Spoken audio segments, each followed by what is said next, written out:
दोस्तों, आप सभी का एक बार फिर से स्वागत है हमारे चैनल दुर्गा भक्ति मार्ग में। आज मैं आप सभी को सुनाऊंगी नवरात्रि के चौथे दिन सुने जाने वाले दुर्गा सप्तशती पाठ अध्याय 5, 6, 7 और 8।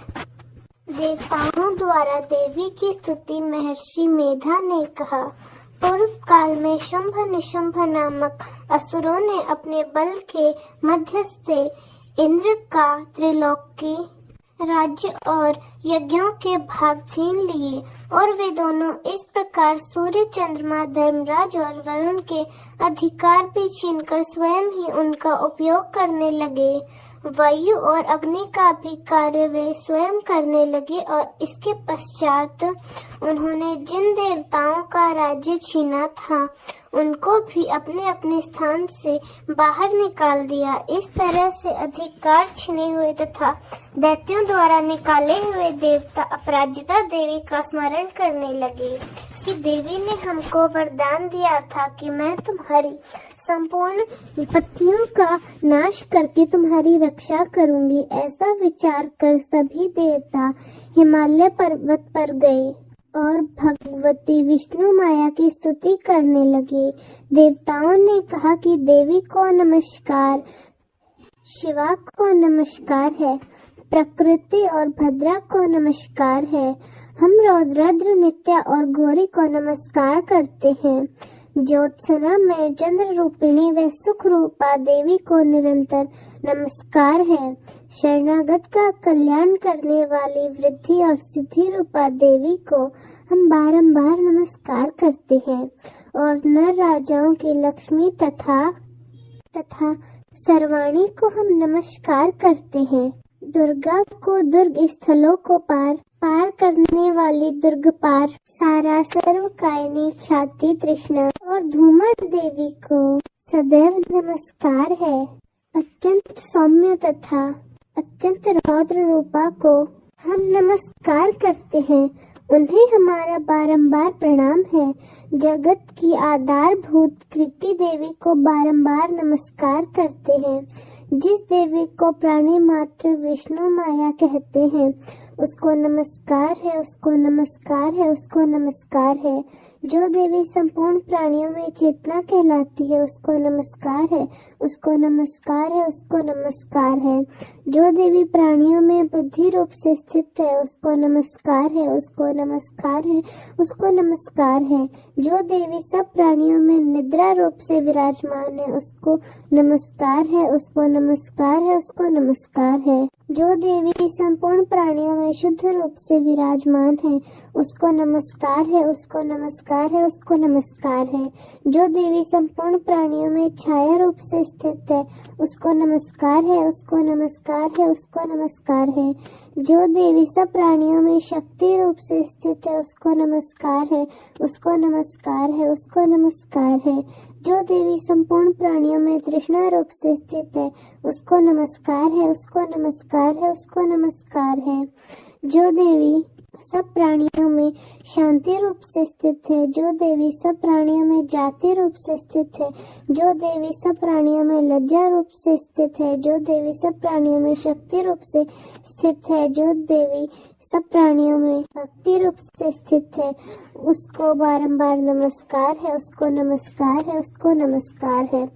जो देवी संपूर्ण प्राणियों में श्रद्धा रूप से स्थित है, जो देवी संपूर्ण प्राणियों में क्रांति रूप से स्थित है, जो देवी सब प्राणियों में लक्ष्मी रूप से स्थित है, जो देवी संपूर्ण प्राणियों में वृत्ति रूप से स्थित है, जो देवी सब प्राणियों में स्मृति रूप से स्थित है उसको नमस्कार है, उसको नमस्कार है, उसको नमस्कार है। जो देवी सब प्राणियों में दया रूप से स्थित है, जो देवी सब प्राणियों में तुष्टि रूप से स्थित है, जो देवी संपूर्ण प्राणियों में मातृ रूप से स्थित है, जो देवी संपूर्ण प्राणियों में भ्रांति रूप से स्थित है, जो देवी संपूर्ण प्राणियों में नृत्य व्याप रहती है, जो देवी चैतन्य रूप से इस संपूर्ण संसार को व्याप्त करके स्थित है उसको नमस्कार है, उसको नमस्कार है, उसको नमस्कार है। पूर्व काल में देवताओं ने अपने अभीष्ट फल पाने के लिए जिसको स्तुति की है और देवराज इंद्र ने बहुत दिनों तक जिसका सेवन किया है, वह कल्याण की साधना भूता ईश्वरी हमारा कल्याण और मंगल करे तथा सारी विपत्तियां नष्ट कर डाले। असुरों के सताए हुए हम संपूर्ण देवता उस परमेश्वरी को इस समय नमस्कार करते हैं तथा जो भक्ति पूर्वक स्मरण की जाने पर तुरंत ही सब विपत्तियों को नष्ट कर देती है, वह जगदम्बा इस समय भी हमारा मंगल करके हमारी समस्त विपत्तियों को दूर करे। महर्षि मेधा ने कहा, हे राजन, इस प्रकार जब देवता स्तुति कर रहे थे उसी समय देवी पार्वती गंगा जी में स्नान करके आई और उनके शरीर से प्रकट होकर देवी शिवा बोली, शुंभ दैत्य के द्वारा स्वर्ग से निकाले हुए और निशंभ दैत्य के द्वारा हारे हुए यह देवता मेरी ही स्तुति कर रहे हैं। पार्वती जी के शरीर से अंबिका निकली थी, इसलिए उसको संपूर्ण लोकों में कौशिकी कहते हैं। कौशिकी के प्रकट होने के पश्चात पार्वती देवी का शरीर के रंग का काला हो गया और वह हिमालय पर रहने लगी। कालिका देवी नाम से भी वे प्रसिद्ध हुई। फिर शुंभ निशुंभ के दूत चंड मुंड वहां आए और उन्होंने परम मनोहर रूप वाली अंबिका देवी को देखा। फिर वह शुंभ के पास जाकर बोले कि महाराज, एक अत्यंत सुंदर स्त्री हिमालय पर्वत को प्रकाशित कर रही है। वैसा रंग रूप हमने आज तक किसी स्त्री में नहीं देखा। असुरेश्वर, यह आप पता लगाएं कि वह कौन है और उसको ग्रहण कर ले। वह स्त्रियों में रतन है। वह अपनी कांति से 10 दिशाओं को प्रकाशित करती हुई वहां पर स्थित है, इसलिए आपको उसे देखना उचित है। हे प्रभु, तीनों लोकों में हाथी, घोड़े और मणि इत्यादि जितने भी रत्न हैं वे इस समय आपके घर में सुशोभिमान हैं। हाथियों में रत्न रूप ऐरावत हाथी और उच्च श्रवा नामक घोड़ा जो आपने इंद्र से लिया है। हंसों द्वारा जुता हुआ विमान जो कि ब्रह्मा जी के पास था अब आपके पास है। और यह माँ पदम नामक खजाना आपने कुबेर जी से छीना है। समुद्र ने आपको सदा खिले हुए फूलों के किनी नाम की माला दी है। वरुण का कंचन की वर्षा करने वाला छत्र आपके पास है। रथों में श्रेष्ठ प्रजापति का रथ भी आपके पास है।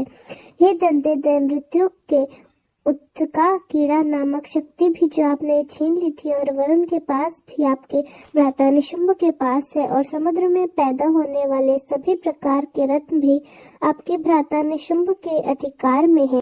और जो अग्नि में न जल सके ऐसे 2 वस्त्र भी अग्निदेव ने आपको दिए। हे दैत्य, इसी प्रकार सारी रत्न रूपी वस्तुएं जो आप संग्रह कर चुके हैं, तो फिर यह कल्याणमयी स्त्रियों में रत्न रूप अनुपम स्त्री क्यों नहीं ग्रहण करते। महर्षि मेधा बोले, चंड मुंड का यह वचन सुनकर कि सुग्रीव को अपना दूत बनाकर देवी के पास भेजा जाए। पहले तो उसको सब कुछ समझा दिया और कहा कि वहां जाकर तुम अच्छे से समझाना और ऐसा प्रयास करना जिससे वह प्रसन्न होकर तुरंत मेरे पास चली आए।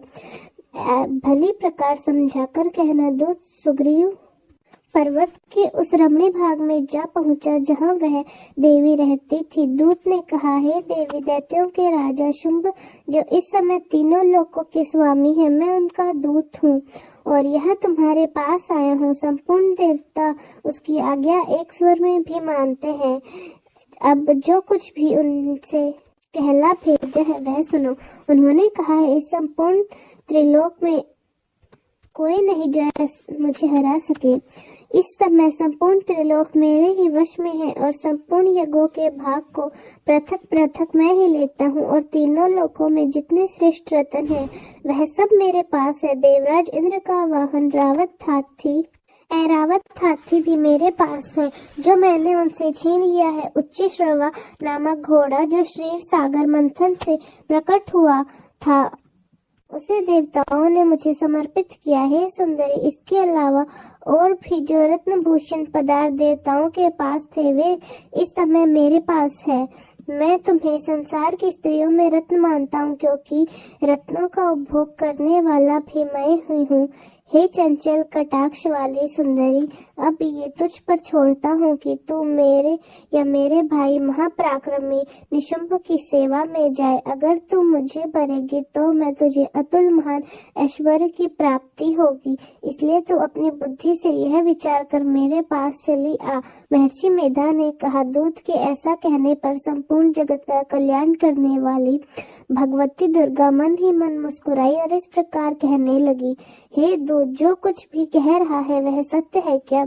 और इसमें कोई किंचित मात्र भी झूठ नहीं। शुंभ इस समय तीनों लोकों का स्वामी है और निशुंभ भी उसी की तरह पराक्रमी है। इसके संबंध में मैं जो प्रतिज्ञा कर चुकी हूँ मैं उसे कैसे झुठला सकती हूँ? इसलिए तो मैंने जो प्रतिज्ञा की है उसे सुन। मैंने प्रतिज्ञा की है कि जो मुझे युद्ध में जीत लेगा और मेरे अभिमान को खंडित कर देगा और बल में मेरे समान होगा वही मेरा स्वामी होगा। इसलिए शुंभ अथवा महापराक्रमी निशुंभ आए और युद्ध में जीतकर मुझसे विवाह कर ले, इसमें भला देर की क्या आवश्यकता? दूत ने कहा, देवी तुम अभिमान में भरी हुई हो, मेरे सामने ऐसी बातें मत करो। इस संपूर्ण त्रिलोकी में मुझे तो कोई ऐसा दिखाई नहीं देता जो शुंभ और निशुंभ के सामने ठहर सके। हे देवी, जब अन्य देवताओं में से कोई शुंभ और निशुंभ के सामने युद्ध में नहीं ठहर सका तो तुम जैसी स्त्री तो उसके सामने रणभूमि में ठहर कैसे सकेगी?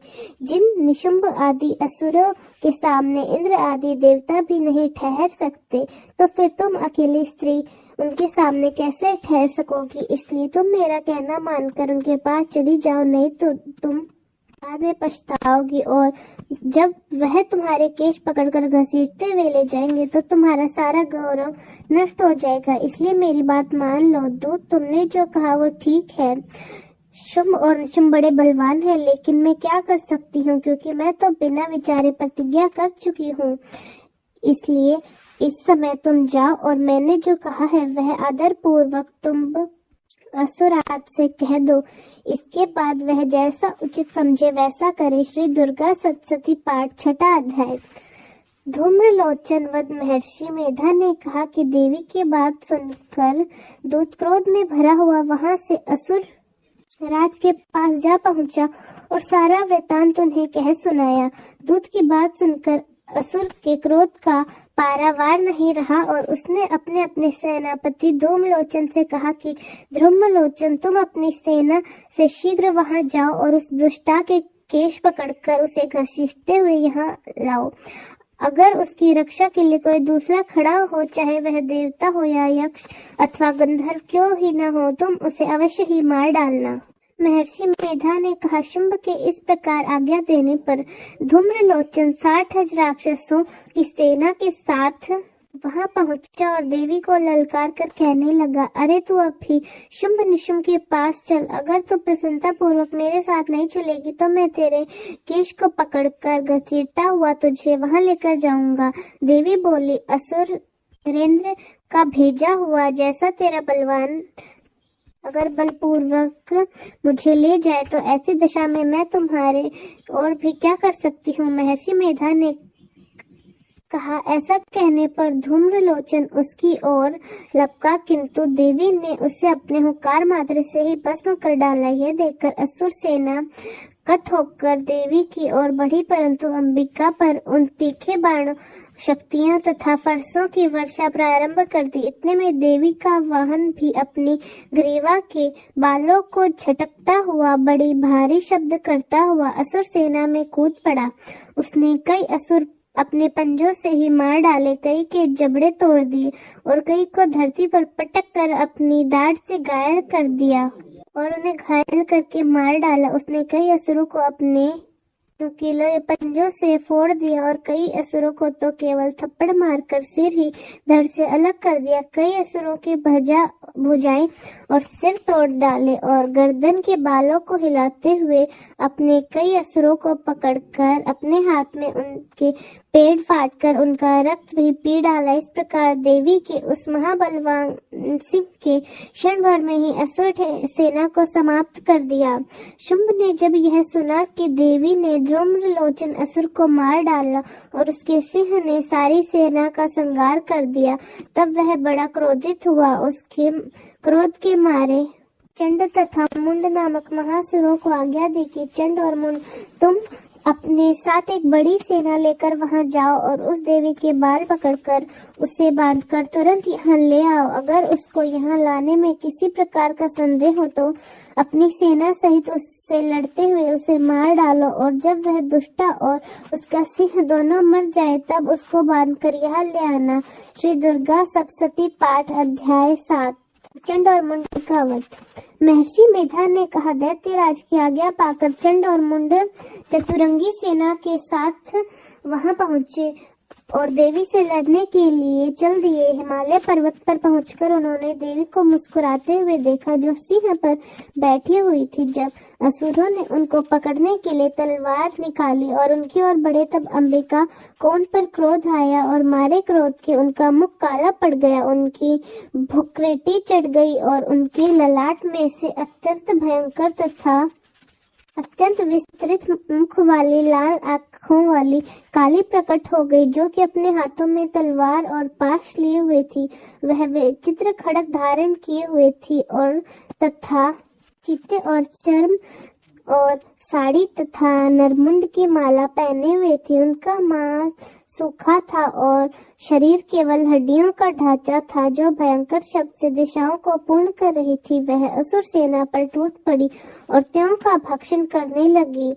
वह पार्श राक्षसों, अकुंचधारी महावों, हथियारों पर सवार योद्धाओं और घंटा सहित हथियारों एक पकड़ पकड़ कर अपने मुख में डाल रही थी। इस प्रकार वह घोड़ों, रथों, सारथियों और रथों में बैठे हुए सब दैत्यों को भी मुंह में डालकर भयानक रूप से चबा रही थी। किसी के केश पकड़कर, किसी को गर्दन से पकड़कर और किसी दैत्य को तो छाती से मसलकर मार रही थी। वह दैत्यों के छोड़े हुए बड़े बड़े अस्त्र शस्त्रों को मुंह में पकड़कर और क्रोध में भरकर उनके दांतों से पीस रही थी। उनसे कई बड़े बड़े असुर भक्षण कर मार डाले, कितनों को रथ डाला और कितने उनके हाथों मारे गए, कितने को उनकी तलवार से मार डाला, कितनों को अपने दांतों से समाप्त कर दिया। इस प्रकार से देवी ने क्षण भर में संपूर्ण दैत्य सेना को नष्ट कर दिया। यह देख महापराक्रमी चंड महाकाली माता देविका की तरफ लपका और मुंड ने भी देवी पर अपने भयानक बाणों की वर्षा आरंभ कर दी और अपने हजारों चक्र उन पर छोड़ दिए। उस समय चमकते हुए बाण और चक्र देवी के मुख में प्रविष्ट हो गए। इस प्रकार दिख रहे मानो बहुत से सूर्य मेघों की घंटा में प्रविष्ट हो रहे हो। इस प्रकार भयंकर शब्द के साथ काली माता ने जोश में पड़कर विकट अट्टहास किया। उस भयंकर मुख को देखा नहीं जाता था।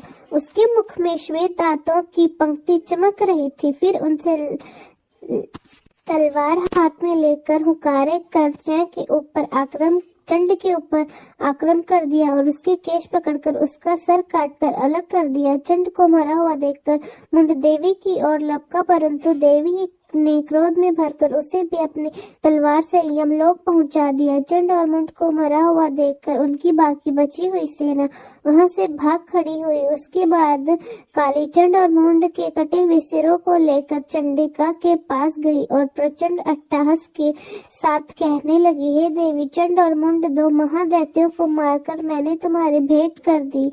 अब शुंभ और निशुंभ का तुमको स्वयं ही वध करना है। महर्षि मेधा ने कहा। वहां लाए हुए चंड और मुंड के सिरों को देखकर कल्याणमयी चंडी ने काली से मधुर वाणी में कहा, हे देवी, तुम क्योंकि चंड और मुंड को मेरे पास लाई हो, इसलिए इस संसार में चामुंडा के नाम से तुम्हारी ख्याति होगी। श्री दुर्गा सप्तशती पाठ अध्याय 8। रक्तबीज वध। महर्षि मेधा ने कहा, चंड और मुंड नामक असुरों के मारे जाने से और बहुत सी सेना के नष्ट हो जाने से असुरों के राजा प्रतापी शुंभ ने क्रोध युक्त होकर अपनी संपूर्ण सेना को युद्ध के लिए तैयार हो जाने की आज्ञा दी। उसने कहा, अब उदय युद्ध नामक 86 असुर सेनापति अपनी सेनाओं के साथ युद्ध के लिए जाए और कंबू नामक 84 सेनापति भी युद्ध के लिए जाए। कोटिवर नामक 50 सेनापति और धूमकुल नामक 100 सेनापति भी प्रस्थान करे और कालकदह मौर्य और काल के दैत्य भी मेरी आज्ञा से सजग युद्ध के लिए प्रस्थान करे। भयानक शासन करने वाला असुरों का स्वामी शुंभ इस प्रकार आज्ञा देकर बड़ी सेना के साथ युद्ध करने के लिए चला गया। उसकी सेना को अपनी ओर आता हुआ देखकर देवी चंडिका ने अपने धनुष के टंकार से पृथ्वी और आकाश के बीच का भाग गुंजा दिया। राजन, इसके पश्चात देवी के सिंह ने दहाड़ना आरंभ कर दिया और अंबिका के घंटे के शब्दों ने उस ध्वनि को और भी बढ़ा दिया। धनुष के टंकार, शेर की दहाड़ और घंटे के शब्द से पृथ्वी और आकाश के बीच का भाग गूंज उठा। इसके साथ ही देवी ने अपने मुख को और भी भयानक बना लिया। ऐसा भयंकर शब्द सुनकर राक्षसी सेना ने देवी तथा सिंह को चारों ओर से घेर लिया। हे राजन, उस समय दैत्यों का नाश करने के लिए और देवताओं के हित के लिए ब्रह्मा, शिव और कार्तिकेय, विष्णु तथा इंद्र आदि देवों की शक्तियां जो अत्यंत पराक्रमी और बल से संबंधी उनके शरीर से निकलकर उसी रूप में चंडिका देवी के पास गई। जिस देवता का जैसा रूप था, जैसा आभूषण था, जैसा वाहन था, वैसा ही रूप, आभूषण और वाहन लेकर उन देवताओं की शक्तियां दैत्यों से युद्ध करने के लिए चली गई। हंसयुक्त विमान में बैठकर और रुद्राक्ष की माला तथा कमंडल धारण किए श्री ब्रह्मा जी की शक्ति आई और वृषभ पर सवार होकर हाथ में त्रिशूल लेकर महानाग का कंकड़ पहनकर और चंद्र रेखा से भूषित होकर भगवान शंकर की शक्ति महेश्वरी आई और मोर पर आरूढ़ होकर हाथ में शक्ति लिए दैत्यों से युद्ध करने के लिए कार्तिकेय जी की शक्ति उन्हीं का रूप धारण करके आई। भगवान विष्णु की शक्ति गरुड़ पर सवार होकर शंख, चक्र, गदा, धनुष तथा खटक हाथ में लिए हुए आई। श्री हरि की शक्ति वाराही का शरीर धारण करके आई और नरसिंह के सामने शरीर धारण करके उनकी शक्ति नरसिंह भी आई। उसकी गर्दन के झटकों से आकाश के तारे टूट पड़े और इसी प्रकार देवराज इंद्र की शक्ति इंद्री भी रावत के ऊपर सवार होकर आई। उसके पश्चात इन देव शक्तियों से घिरे हुए भगवान शंकर ने देवी चंडिका से कहा, देवी, मेरी प्रसन्नता के लिए तुम शीघ्र ही असुरों को मारो। इसके पश्चात देवी के शरीर में से अत्यंत उग्र रूप वाली सैकड़ों गिद्धड़ों के सामने आवाज करने वाली चंडिका शक्ति प्रकट हुई। उस अपराजिता देवी ने तब धूमिल जटा वाले भगवान शंकर से कहा, हे प्रभु, आप मेरी ओर से दूत बनकर शुंभ और निशुंभ के पास जाइए और उन अत्यंत गर्वी दैत्य से कहिए तथा उनके अलावा और जो भी दैत्य वहां युद्ध करने के लिए उपस्थित हो उनसे भी कहिए, जो तुम्हें अपने जीवन की इच्छा हो तो त्रिलोकी का राज्य इंद्र को दे दो। देवताओं को उनका यज्ञ भाग मिलना आरंभ हो जाए और तुम पाताल लौट जाओ, किंतु अगर बल के गर्व से तुम्हारी लड़ने की इच्छा है तो फिर आओ, तुम्हारे मांस से मेरी योग्या तृप्त होंगी। इसलिए उस देवी ने भगवान शंकर को दूत के रूप में नियुक्त किया। इसलिए वह संसार में शिव दूती नाम से विख्यात हुई। भगवान शंकर से देवी का संदेश पाकर उन दैत्यों के क्रोध का कोई उपार नहीं रहा और जिस स्थान पर देवी विराजमान थी वे वहां पर पहुंच गए। वहां पर पहुंचे तो जाते के साथ ही उन पर बाणों और शक्तियों की वर्षा करने लगी। देवी ने उनके फेंके हुए बाणों, शक्तियों और त्रिशूल फरसों को अपने बाणों से काट दिया और काली देवी उस देवी के साथ आगे खड़ी होकर शत्रु को त्रिशूल से विदीर्ण करने लगी तथा खंडावाग से कुचलने लगी। ब्रह्मणी जिस तरफ दौड़ती थी उस तरफ अपने कमंडलों का जल छिड़ककर दैत्यों के वीर्य और बल को नष्ट कर देती। इस प्रकार महेश्वरी त्रिशूल, वैश्की चक्र और अत्यंत कोप वाली कुमारी शक्ति दोबारा असुरों को मार रही थी और इसी के बाजू के प्रहार से सैकड़ों दैत्य रक्त की नदियां बहाते हुए पृथ्वी पर बहाई ने कितने ही राक्षसों को अपने थुथन द्वारा मृत्यु के घाट उतार दिया। डांट के आक्रमण से कितने ही राक्षसों की छाती को चीर डाला और चोट से कितने ही वीरदंड को धरती पर डाला। बड़े बड़े राक्षसों को नरसिंधी अपने नाकों से वर्दीय करके भक्षण कर रही थी और सिंहनाद से चारों ओर दिशाओं को गूंजता हुआ रणभूमि में विचर रही थी। शिवदूती के प्रचंड हर्ष से कितने ही दैत्य भयभीत होकर पृथ्वी पर गिर पड़े। उनके गिरते ही वे भक्षण पर गए। इस प्रकार क्रोध से भरे हुए त्रिगणों द्वारा नाना प्रकार के उपायों से बड़े बड़े असुरों को मरते देखकर राक्षसी सेना भाग खड़ी हुई। उनको इस प्रकार भागता हुआ देखकर रक्तबीज नामक महापराक्रमी राक्षस क्रोध में भरकर फिर युद्ध के लिए आगे बढ़े। उनके शरीर से रक्त की धाराएं पृथ्वी पर जैसे ही गिरती, तुरंत वैसा ही शरीर वाला वैसा ही बलवान दैत्य पृथ्वी से उत्पन्न हो जाता। रक्त बीज गदा हाथ में लेकर इंद्र के साथ युद्ध करने लगा। जब इंद्र शक्ति ने अपने वज्र से उसको रातों घायल कर दिया तो उसके शरीर से बहुत सा रक्त बहने लगा और उसकी प्रत्येक बूंद से उसके ही समान बलवान तथा महापराक्रमी दैत्य वहां प्रकट हो गए। वे सब के सब दैत्य रक्त बीज के समान ही बलवान तेज वाले थे। वे भी भयंकर अस्त्र शस्त्र लेकर देवियों के साथ युद्ध करने लगे। जब इंद्र के वज्र प्रहार से उनके मस्तक पर चोट लगी और रक्त बहने लगा तो उसमें से हजारों हिताय पुरुष उत्पन्न हुए। वैभवी ने चक्र और इंद्र से गदा से रक्त बीज को चोट पहुंचाई। फिर भी वैष्णवी के चक्र से घायल होने पर भी उसके शरीर से जो रक्त बह रहा था उनसे हजारों लाखों असुर उत्पन्न हुए, जिनके द्वारा यह संपूर्ण जगत व्याप्त हो गया। कुमारी शक्ति ने, वाराह ने खंडक से और महेश्वरी ने त्रिशूल से उनको घायल कर दिया। इस प्रकार क्रोध में भरकर महादैत्य ने सब मातृ शक्तियों पर पृथक पृथक गदा से प्रहार किया और माताओं ने शक्ति तथा शूल आदि से उनको बार बार घायल किया।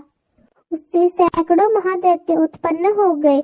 इस प्रकार उस रक्त बीज के रक्त से उत्पन्न हुए असुरों से संपूर्ण जगत व्याप्त हो गया, जिससे देवताओं को बड़ा भय हुआ। देवताओं को भयभीत देखकर चंडिका ने काली से कहा, हे चामुंडे, अब अपने मुख को बड़ा करो और मेरे शस्त्र घात से उत्पन्न हुए रक्त बिंदुओं को तथा रक्त बिंदुओं से उत्पन्न हुए महासुरों को तुम अपने इस विकराल मुख से भक्षण करती जाओ। इस प्रकार रक्त बिंदुओं से उत्पन्न हुए महादैत्यों को भक्षण करते हुए तुम रणभूमि में विचर। इस प्रकार रक्त क्षीण होने से यह दैत्य नष्ट हो जाएगा। तुम्हारे भक्षण करने के कारण अन्य दैत्य भी उत्पन्न नहीं होंगे। काली से इस प्रकार कहकर चंडिका देवी ने रक्त बीज पर अपने त्रिशूल से प्रहार कर दिया और उधर काली देवी ने अपने मुख में उसका रक्त ले लिया। तब उसे गदा से चंडिका पर प्रहार किया।